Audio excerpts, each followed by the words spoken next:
We have some clients, ironically, you mentioned McDonald's. We have some clients that recently sold 12 McDonald's.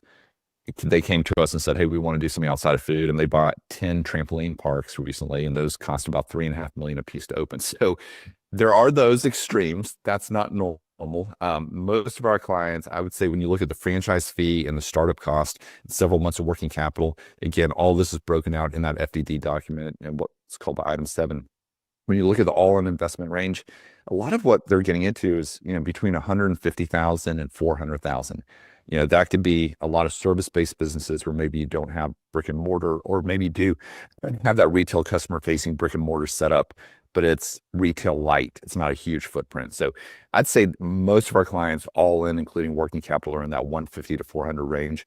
Some people use cash. Most people will use like 50,000 in cash plus an SBA loan. That's very common here in the US. Other countries have similar type programs. Banks obviously prefer lending to franchises versus, traditional startups. So, usually securing funding is not that difficult.